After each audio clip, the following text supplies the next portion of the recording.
हमारी पुलिस, हमारी एफसी, हमारी फ़ौज, हमारी रेंजर, कानून नाफिज करने वाले इदारे और इंटेलिजेंस इदारे इस वक्त आप यकीन माने हालत जंग में हैं। किसके लिए?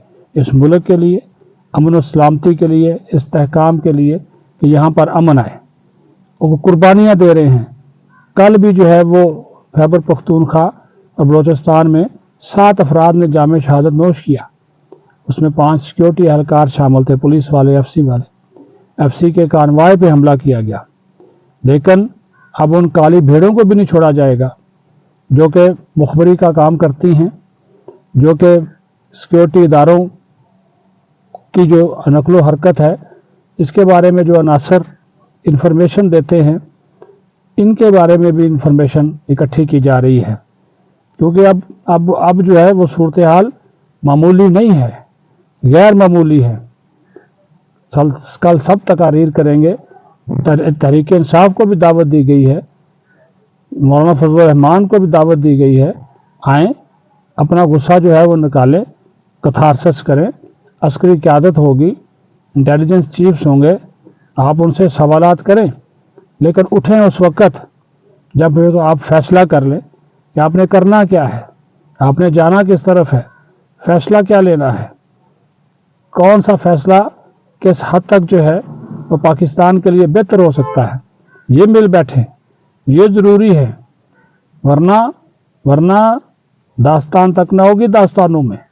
यकीन मानिए, ये आपकी फ़ौज है, आपके इदारे हैं जो कि पाकिस्तान की सालमियत के लिए, तहफ़्फ़ुज़ और दिफा के लिए कुर्बानियाँ दे रहे हैं। और ये जो पीटीआई का एक हिस्सा सोशल मीडिया, इसका बंदोबस्त किया जा रहा है। अब कोई माफ़ी नहीं है, रियायत रूल बिल्कुल कोई जो है वो रियायत इनको नहीं दी जा रही, देनी भी नहीं चाहिए। भाई ये तो मादर पिदर आज़ादी अगर आपको होगी, आप जिसके खिलाफ जो मर्जी लिख दें, सियासी इख्तलाफ करें, हुकूमत की पॉलिसियों पर लिखें, महंगाई के ऊपर लिखें, बेरोज़गारी के ऊपर लिखें, और बहुत सी हुकूमती पॉलिसीज़ हैं, सरकारी मुलाजमीन की तनख्वाहों के बारे में लिखें। ठीक है जी, लोगों को घर नहीं मिल रहे उसके बारे में लिखें। ठीक है जी, लेकिन ये आप सीधा सीधा फ़ौज को टारगेट करते हैं। फ़ौज के जो है वो आप दुश्मन बने हुए हैं। हालांकि यही फ़ौज है जो इस मुल्क को बचा रही है। इस मुल्क को जो है वो न सिर्फ तरक्की देने में उसका अपना एक मौसर और मरबूत किरदार है, बल्कि इसके तहफ़्फ़ुज़ और दिफा के लिए भी अपनी ज़िम्मेदारियाँ भी पूरी कर रही है, और कुर्बानियाँ देने का सिलसिला भी जो है वो जारी है। दूसरी बात, आज इनके लोगों ने, इनको फिर बुलाया गया था। ये जो पीटीआई का माफिया है, ये जो एफआईए की जानब से इनको नोटिस दिए गए, इनमें से भी ये जो इनके अपने जो रहनुमा हैं, अब जो वो तो जो बाहर बैठे हुए हैं वो तो इश्तहारी करार दे दिए गए हैं। ये जुल्फ़ी बुखारी है, या जबरान इलियास है, ठीक है जी, और ये कासम सूरी है, वो जो बाहर बैठकर जो है वो अपने आप को तीस मार खान समझते हैं। उन्होंने भी रियासत और रियासती इदारों के ख़िलाफ़ जिस किस्म का प्रोपेगेंडा शुरू कर रखा था या कर रखा है, उसके ख़िलाफ़ एफआईए की जो जेआईटी है वो तहकीकात कर रही है, और उसके सरबराह जो हैं वो जेआईटी के आईजी इस्लामाबाद हैं, उन्होंने भी बुलाया हुआ है। आज भी कुछ 16 लोगों को बुलाया था, तो लेकिन अक्सर तो उसमें से जो है वो इश्तहारी करार दे दिए गए हैं, आते नहीं हैं। ज़ाहिर है अब उनकी जो वापसी के लिए भी इक़दाम उठाने चाहिए। यही सवालात उनसे होते हैं कि भाई आप क्यों सोशल मीडिया के ऊपर रियासत और रियासती इदारों के ख़िलाफ़ पोस्टें करते हैं, प्रोपेगेंडा करते हैं, मुहिम चला रहे हैं, और उसके बाद फिर वो आएँ बाएँ शाएँ जो जवाब देना वो शुरू हो जाते हैं। तो ये जो जेआईटी अपना काम मुकम्मल करेगी तो इसमें किसी किस्म की उनको कोई जो है वो रियायत नहीं दी जाएगी। ये मैं आपको बता दूं, अगर वो कसूरवार साबित होते हैं तो इसमें किसी किस्म की कोई रियायत नहीं दी जाएगी। ये भी बड़े क्लियर बात है कि ये तो नहीं हो सकता कि आप उठें और उठकर जो है वो शुरू हो जाएं और जो आपके दिल में आए जो है वो कहना शुरू कर दें।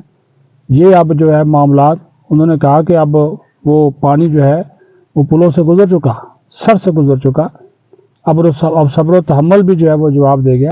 अब आप ये देख लें, वो खुदा के बंदो, रमज़ानुल मुबारक है, कौन सा इस्लाम है, कौन सा इस्लाम इस बात की इजाज़त देता है कि रमज़ान के मुक़द्दस महीने में मसाजिद को निशाना बनाएं, उलमा इकराम को निशाना बनाएं, ایک فرقہ واریت پر مبنی جنگ چھیڑنے کی سازش کی جا رہی ہے خیبر پختونخوا میں رمضان المبارک کے مقدس مہینے میں۔ کیا اسلام اس چیز کی اجازت دیتا ہے؟ اسلام تو امن کا دین ہے، سلامتی کا دین ہے۔ اسلام تو جو ہے وہ رواداری سکھاتا ہے۔ اسلام کیا خود کش حملوں کی اجازت دیتا ہے؟ اسلام کیا کہتا ہے کہ آپ اپنی جان خود لے لیں اور دوسروں کی جان بھی آپ لیں؟ ایک انسان کی جان لینا پوری جو ہے وہ انسانیت کی جان لینے کے برابر ہے۔ لیکن یہ جو فتنہ الخوارج ہے، یہ جناب ان چیزوں کی ان کو کوئی پرواہ نہیں۔ اس وجہ سے پرواہ نہیں کہ جن کے ہاتھوں میں یہ کھیل رہے ہیں چند ڈالروں کی خاطر، ٹکوں کی خاطر، وہ ان کو استعمال کر کے وہ تو خوش ہوتے ہیں، کہتے ہیں کتنے جاہل ہیں، کہ کتنے جہالت ہے کہ نہ مسلمان ہیں